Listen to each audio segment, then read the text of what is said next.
అందరికీ నమస్కారం. ఈరోజు ఉపాధ్యాయులు సమస్యల మీద మరి తమ ఆధ్వర్యంలో ఈ ధర్నా కార్యక్రమం ఏర్పాటు చేసి దానికి అధ్యక్షత వహిస్తున్నటువంటి వినోద్రావు గారు మరి ప్రభాకర్ గారితో చాలా సుదీర్ఘమైనటువంటి సంభాషణ వారు అన్ని విషయాలు కూడా చెప్పండి. రాష్ట్ర స్థాయిలో ఈ రాష్ట్ర ప్రభుత్వం అవలంబిస్తున్నటువంటి ఏదైతే ఉద్యోగ ప్రజా వ్యతిరేకం అన్ని రంగాల్లో పట్టించుకోకుండా భావన గురించి అదేవిధంగా వేదిక ఉన్నటువంటి పెద్దలు ముందున్నటువంటి పెద్దలందరూ కూడా హృదయపూర్వక నమస్కారం. మరి ఈరోజు తెలంగాణ రాష్ట్రం వచ్చిన తర్వాత మరి ఏ వర్గం వాళ్ళు కూడా ఇబ్బందుల్లో ఉండద్దు, ఏ వర్గం గారు కూడా ఆందోళన చేయొద్దు, ధర్నా చౌకట్టు ఉండొద్దు, ధర్నాల కార్యక్రమం ఉండొద్దు అని చెప్పేసి గత ప్రభుత్వం మరి ఒక కార్యక్రమం తీసుకొని వాళ్ళు అనౌన్స్ చేశారు. ధర్నా చౌకను ఎత్తేసినటువంటి సందర్భం కూడా మనం చూసినాం గతంలో. మరి ఈ రోజు కాంగ్రెస్ పార్టీ ప్రభుత్వం గత 2.5 సంవత్సరాలు 2 సంవత్సరాలు 7 మాసాలు దాటిపోయింది. మరి 12 సంవత్సరాల కాలంలో మరి ఏ విధంగా ఏ వర్గాల వారు సంతోషంగా ఉన్నారనేది మనం ఒకసారి ఆత్మవిమర్శ చేసుకొని ఆలోచించాల్సిన అవసరం ఉంది.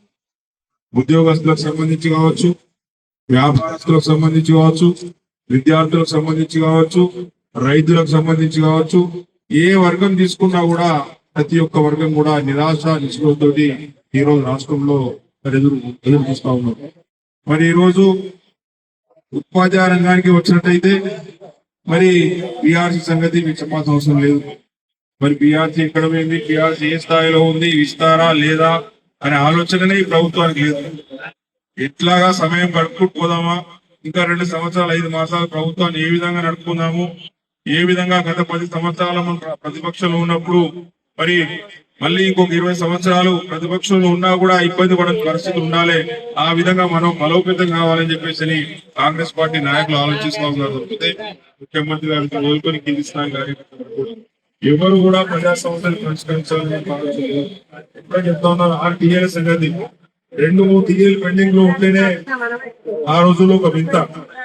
ఈ రోజు 6 అయిపోయినాయి. 6 తర్వాత ఇంకోటి ఎక్కువ ఇచ్చే అవకాశం లేదు కావచ్చు. ఇస్తే మళ్ళీ ఒక టీఏ ఇచ్చే అవకాశం ఉంటే మళ్ళీ 6 టీఏ మళ్ళీ అంటే ఏ విధంగా కష్టపడి పనిచేస్తున్నటువంటి విద్యారంగాన్ని పరిరక్షిస్తున్నటువంటి రాబోయే భారతదేశంలో భావి భారత ఉపాధ్యాయ రంగానికి ఉంది. ఇంకా చెప్తా ఉన్నారు స్కూల్స్ అన్ని తగ్గిస్తామని చెప్తా ఉన్నారు. స్కూల్స్ తగ్గించేసి మరి ఉపాధ్యాయులు ఏం చేస్తామని ఆలోచన చేస్తామని ప్రభుత్వానికి స్పష్టమైన విధానం లేదు. ఈ ప్రభుత్వానికి ముఖ్యమంత్రి ఒకటి మాట్లాడితే మంత్రి ఒకటి మాట్లాడతాడు, మంత్రి ఒకటి మాట్లాడితే కింద ఎమ్మెల్యే గారు ఇంకోటి మాట్లాడతారు. ఏ ఒక్క స్పష్టమైన విధానం లేకుండా ఈ ప్రభుత్వం నడుపుతా ఉన్నారు.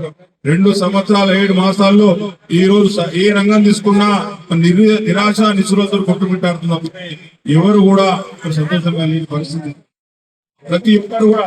కాబట్టి ఈ రోజు పోరాడితే తప్పితే మన సమస్యలు పరిష్కారమయ్యే అవకాశం లేదు. నిన్న కూడా మేము కరీంనగర్ లో మన భవన నిర్మాణ కార్మిక సంఘాలు అంటే దాదాపుగా 15 సంఘాలు గత వారం పనులని పనిచేసి ఆందోళన చేస్తా ఉన్నారు. నిన్న వారు ధర్నా చేస్తే వేలాది మంది కార్మిక లోకం నిన్న కదిలి వచ్చింది. అంటే కార్మికులు అదే బాధలు ఉన్నారు, ఉపాధ్యాయులు అదే బాధలు ఉన్నారు, అన్ని రంగాల ప్రజలు అదే బాధలు ఉన్నారు. కాబట్టి ఈ ముఖ్యమంత్రి గారు మరి ఇప్పటికైనా ఆత్మవిమర్శ చేసుకోవాలి. మీరు 2.5 సంవత్సరాలు 2 మాసాలు 7 నెలలు చేసిన కార్యక్రమాలు చాలు. మీరు సొంతానికి వాడుకున్న టైం సరిపోతుంది. కనీసం మీ రాష్ట్రం 2 సంవత్సరాలైనా మరి ప్రజలకు ఉపయోగపడే కార్యక్రమాలు చేసినట్లయితే రాబోయే రోజుల్లో ఈ సమాజం కనీసం గుర్తుంచుకునే అవకాశం ఉంటుంది. ఎంతసేపు హింసను ప్రేరేపించాలని కావచ్చు, లేకపోతే ఉద్యోగ వర్గాలను అణిచివేయాలని కార్యక్రమం కావచ్చు, లేకపోతే ఇతర పార్టీల వారిని అణిచివేయాలని కార్యక్రమాలు తీసుకొని ముందుకు పోతా ఉన్నారు తప్పితే ఏ ఒక్క దాని మీద కూడా పాజిటివ్ దృక్పథం అనేది లేదు. మరి తపస్ వాళ్ళు మరొక నిజాయితీతోటి మరొక కార్యక్రమం తీసుకున్నారంటే ఎంతో ఆలోచన చేసి ఎంతో దాని యొక్క చర్చ చేసి కార్యక్రమం తీసుకుంటారు. కాబట్టి నిజంగా కూడా మీరు ఈ కార్యక్రమాన్ని ఇద్దరితో వదిలిపెట్టద్దు, ఇంకా ముందుకు తీసుకెళ్లాలి. ఎందుకంటే మీరు చెప్తే ఒక తపస్ కార్యకర్త చెప్తే ఒక 100 మంది చెప్పే విధంగా తపస్సు అంటే మిగతా యూనియన్లా కాకుండా ఒక మంచి వివేకవంతులతో కూడుకున్నటువంటి విజ్ఞానవంతులతో కూడుకున్నటువంటి సంస్థ. కాబట్టి మీరు తీసుకున్న ప్రతి కార్యక్రమం పట్ల అందరికి విశ్వాసం ఉంటది, మీరు చెప్పే మాటను అందరు నమ్మే అవకాశం ఉంటది. కాబట్టి మీ సమస్యల మీద మీరు పోరాటం చేయాల్సిందే, పోరాటమే మనకు శరణ్యం. ఏ ఒక్క కార్యక్రమం కూడా తీసుకునే పరిస్థితి లేదు. ప్రభుత్వ పాఠశాలకు వెళ్ళి మీరు చూస్తా ఉంటే ప్రభుత్వ పాఠశాలలో ఒక చాక్ పీసులకు కూడా సరిగ్గా డబ్బు లేనటువంటి పరిస్థితి కనబడతా ఉన్నది, ఒక డస్టర్ లేనటువంటి పరిస్థితి కనబడతా ఉన్నది. ఇప్పటి వరకు యూనిఫామ్స్ లేనటువంటి పరిస్థితి, విద్యార్థులకు యూనిఫామ్ లేనటువంటి పరిస్థితి, విద్యార్థులకు ఏ వసతి కూడా లేదు.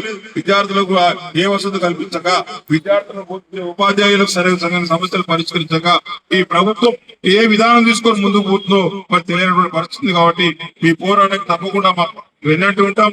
మీరు తీసుకునే ప్రతి సమస్య మీద మీ వెంట కలిసి వస్తామని చెప్పి తెలియజేసుకుంటూ ఈ ధర్నాలో పాల్గొన్నటువంటి ప్రతి ఒక్కరు కూడా తప్పకుండా మీరు పోరాటం చేయాల్సిందే.